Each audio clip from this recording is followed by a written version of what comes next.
My name is Milica Pesic.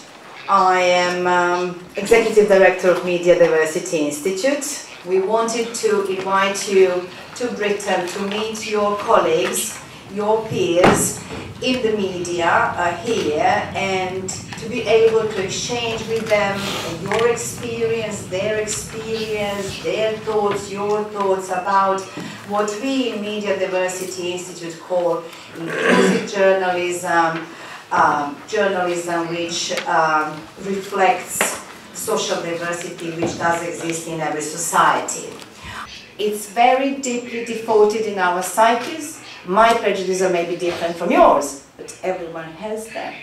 It's very difficult to get rid of them, but they can be managed.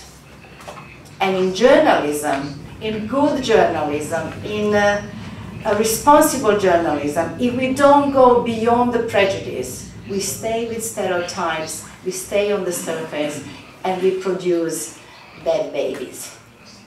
That's all I wanted to say. Thank you for your attention. I was in Morocco a couple of weeks ago as part of the program that MDI have been working in partnership with some of you here, because another part of the program is working with civil society groups and how they interact with media, because it's all part of the whole picture. I'm a feminist, a political activist in terms of women's rights and human rights, but I'm also a journalist.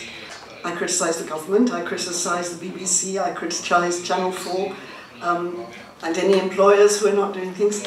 And I stopped and thought, actually we have made a lot of progress. There's still a lot of way to go, so please don't think we're saying we've solved everything. We certainly haven't.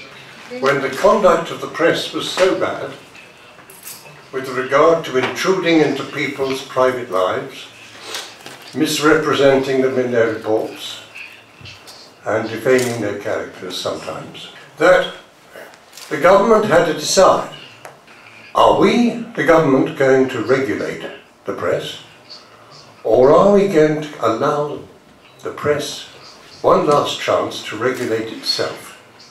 To its credit, the government of the day said it must be given one last chance to regulate itself. Because a free press is not a free press if it is regulated by government directly. There are also no barriers to entry in the media in this country. So certainly the media is inclusive, but there are limits to that inclusivity. And those limits are not just the fault of the media, it is also to an extent the fault of the Arab and Muslim community in this country. In the Arab and Muslim community you have certain professions that your parents want you to enter, business, law, engineering, medicine, and really beyond that it's frowned upon to do anything else. It's very important that media is seen to behave responsibly.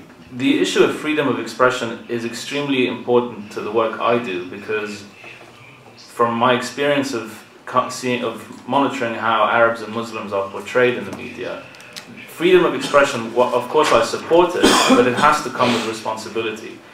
And when you have a community that is specifically and consistently demonized and targeted, it's all very well to champion freedom of expression, but there has to be that responsibility. And many times I find that that responsibility is lacking.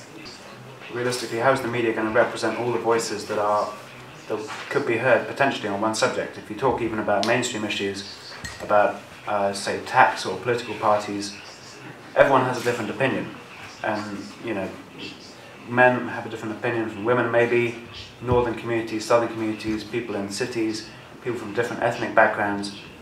But at the end of the day, newspapers and media have a very limited amount of space to do it.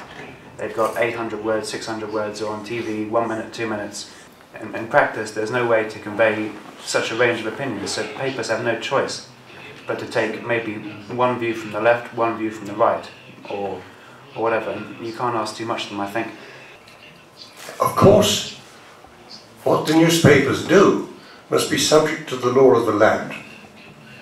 But if the newspapers are day by day regulated for their conduct by government, then that is not consistent with democratic principles.